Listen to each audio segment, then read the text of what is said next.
สวัสดีทุกคนตอนนี้ก็อยู่กับซองยุงบ้านนามื้อนี้สิพาไปเลี้ยงงัว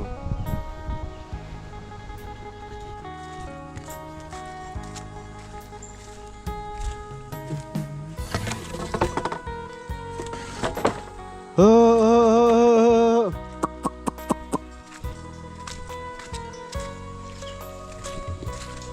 เออ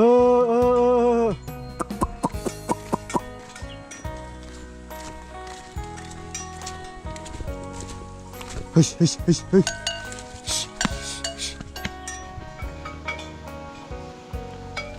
ได้ละมันน้ำกันเฮ้ยเฮ้ยเฮ้ย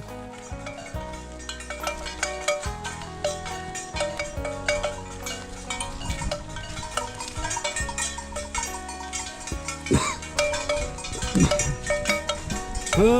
ย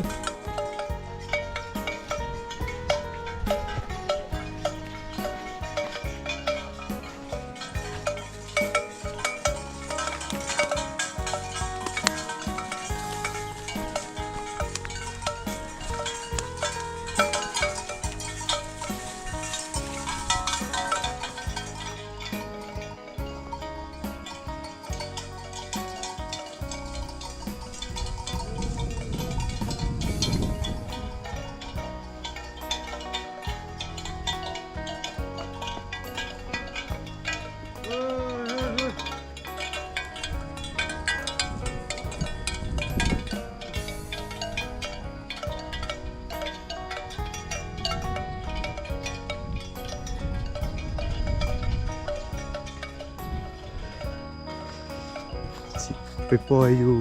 แคมเซฟพี่ไปเลี้ยงงัวแคมเซมัน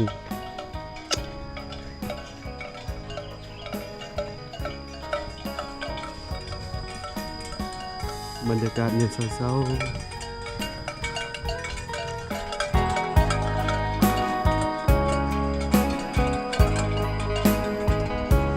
นี่คือเส้นทางไปเลี้ยงงัวติดตาเลย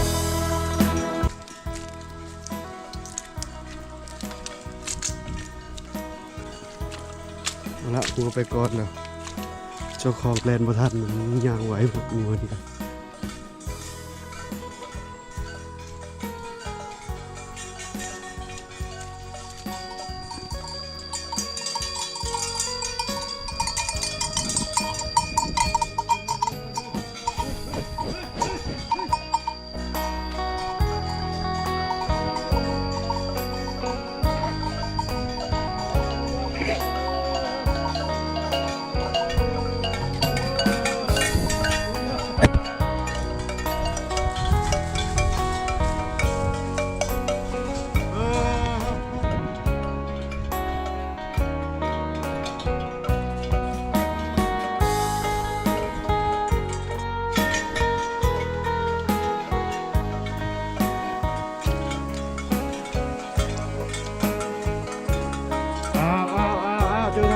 จุดทางว่า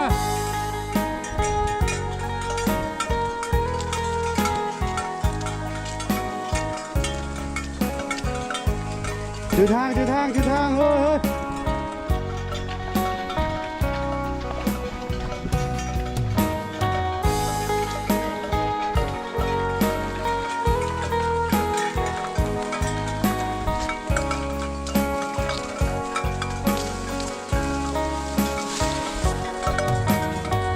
ฮ้ย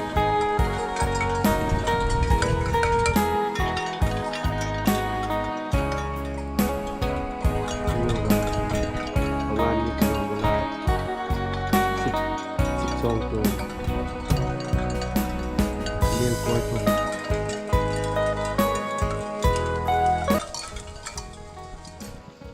อันนี้ก็จะเป็นข้าวไฮข้าวเจ้า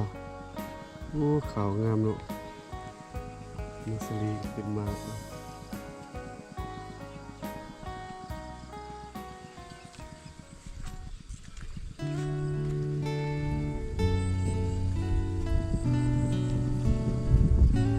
ส่วนเดียวเฮ็ด2อาชีพพี่น้อง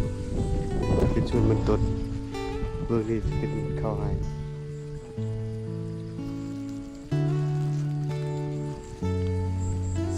ลือเกิน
ไปเลี้ยงงัวกลายเป็น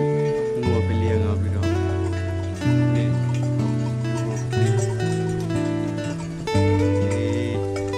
ส่วนงัว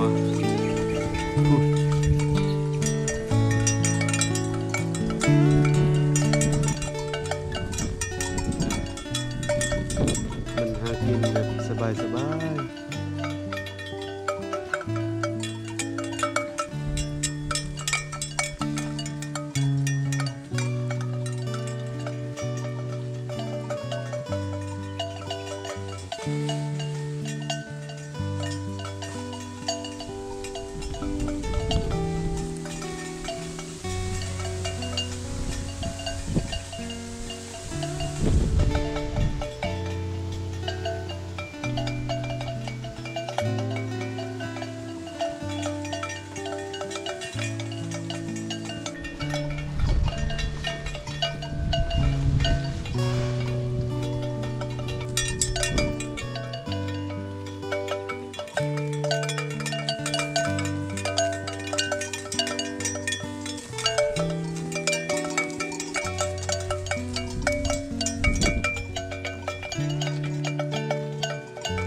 นี่น่ะไอ้หมดจาบัดสนมเจ้ากาดปันเถื่อนเอากับกล้วยสุดกาดปัดกล้วยกันน่ายปัดเถื่อ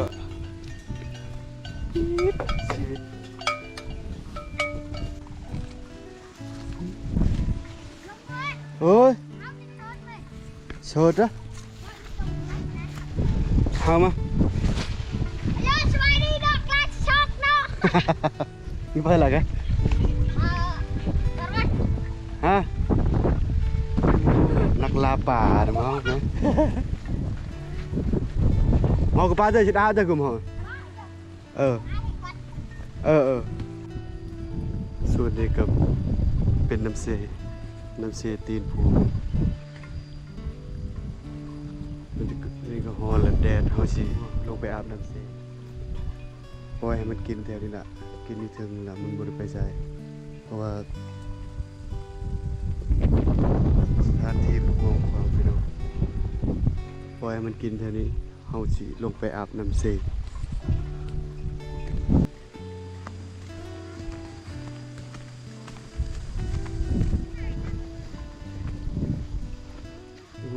อยู่ถึงนี่จะเป็นเด็กน้อยหาอยู่หากินตามภาษาเด็กน้อย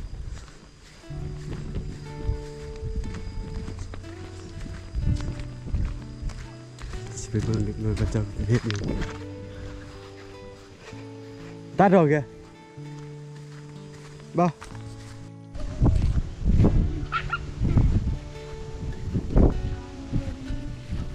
เจ้าขับเอาลุยกีแหละมันก็เอาไปน่ะอีชนอี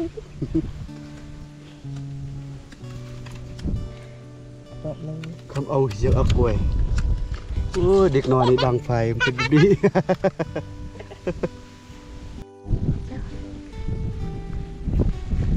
แต่ว่าเบนนึงครับ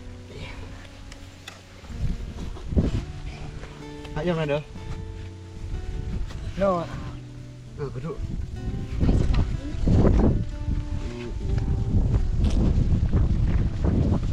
แรกป้า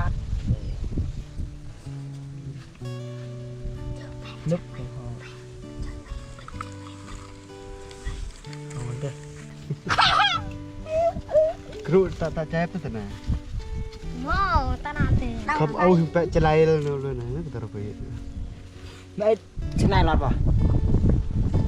เจ้า เอ้ยเดินปาด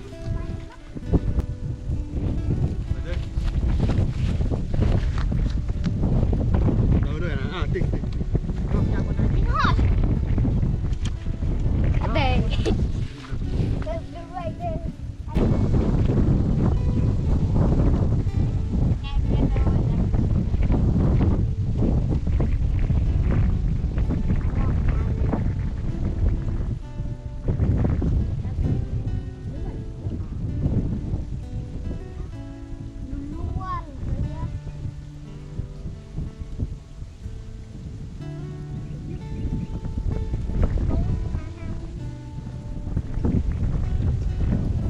จังหวะนี่พาชิตา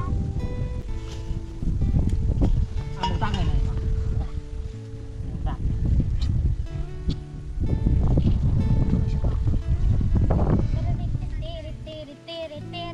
นี่จะเป็นอุปกรณ์ของเด็กน้อยหากินนี่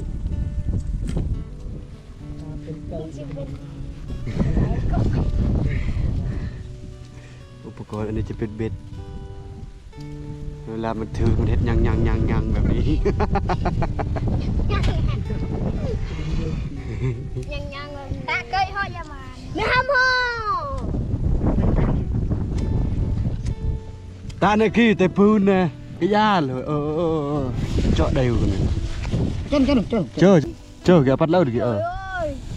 chó đằng kìa đây à เจ้าบ้านจะ Phu. โอ้ย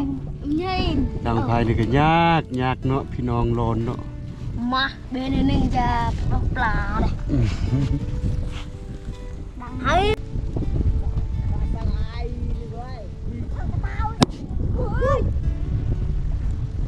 ตาพ่อลง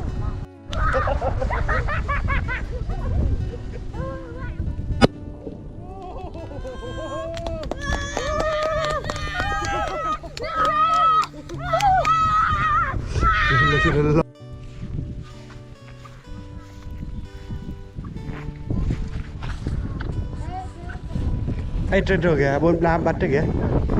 ไปใบบาดเลยเดี๋ยว วิตังเดิมเลยเอ้ย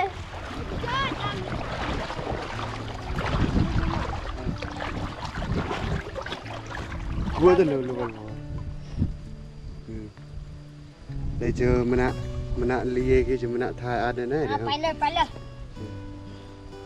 จับดีดิ ทายวัตถุยอดเต้ เป้า ไม่เยี่ยกาบกันนะ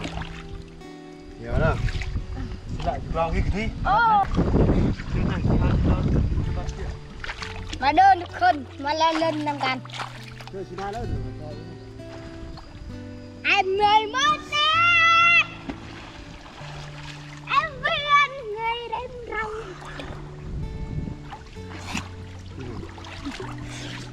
เจ้ากันเหรอ เจ้าก็ให้เลย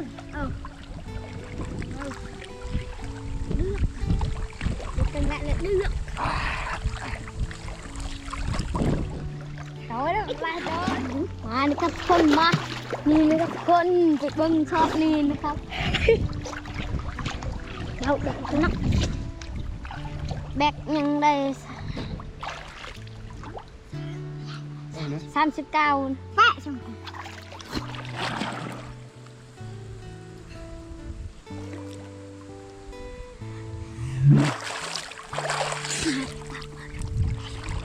าเด้อทุกคนมาตึกเป็ดน้ำกันไปบึงกันเลยมารอเล่นน้ำกันมันสิได้จากโต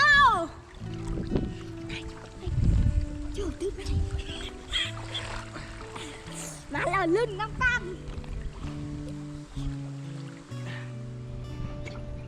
ร่างใดชุด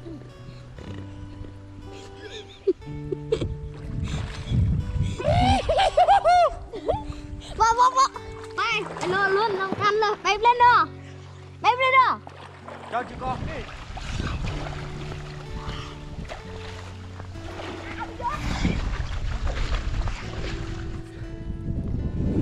เซบางเฮียนี่มันจะไล่จาก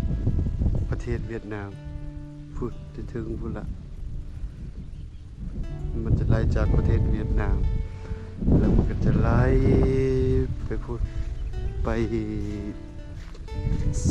ซีโปนชายแดนเขาเรียกว่าน้ำเซบางเฮียนอันนี้ก็สิกลับไปเบิ่งน้ำต่อ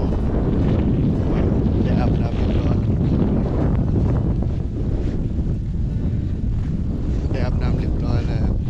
อาบน้ำเรียบร้อยก็จะอาบน้ำกันช่ว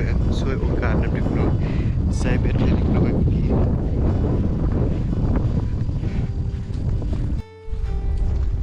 อยู่ลุม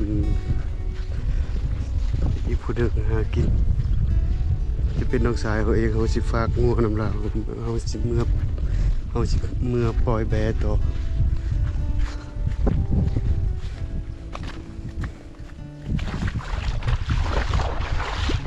นี่นะบัดละนี่นะบัดละ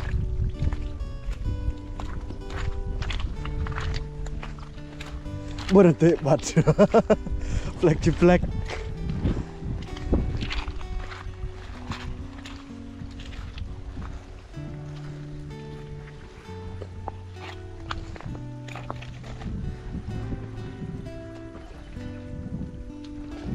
นี่คือคันเบ็ด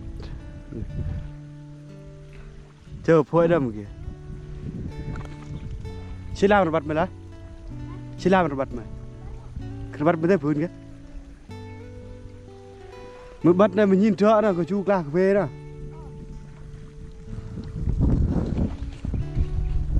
มันน่าไม่บัดนะแล้วรอดเปล่าๆมา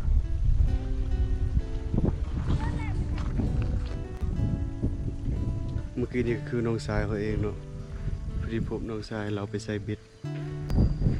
ปกติเราเลี้ยงหมูแต่ว่ามื้อนี้เราขอพักผ่อนแล้วเราเลี้ยงแทนเราและเรามาใส่เบ็ดใกล้ๆหมูก็หากินบนใกล้ๆเราอะไรก็เลยฝากตอนนี้ก็ 12 โมงแล้วแบก็ยังบ่ทันได้ปล่อยเฮาสิมื้อปล่อยแบเอาละบัดนี้ได้เวลาปล่อยแบแล้ว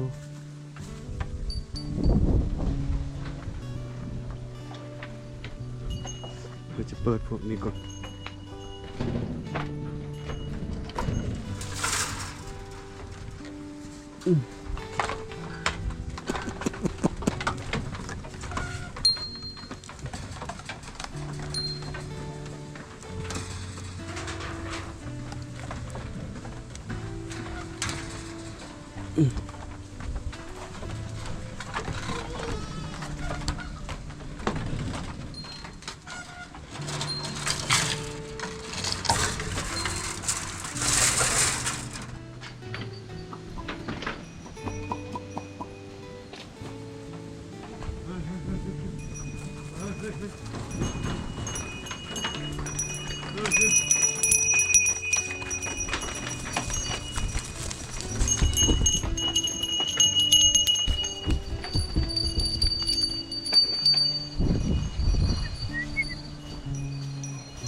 แบก็เขาสิปล่อยไปทางเก่าแต่ว่ามันจะหากิน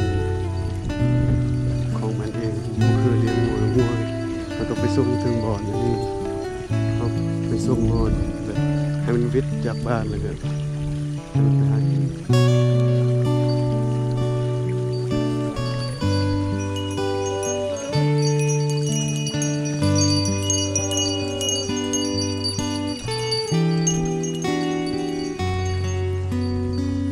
แบะนี่เขาเลี้ยงแบะมันง่ายกว่าเลี้ยงวัวเพราะว่าแบะเนี่ยเขาจะปล่อยสักนิดตอนแรงมากประมาณ4 โมง 5 โมงมันก็สิกลับคอกเองพี่น้อ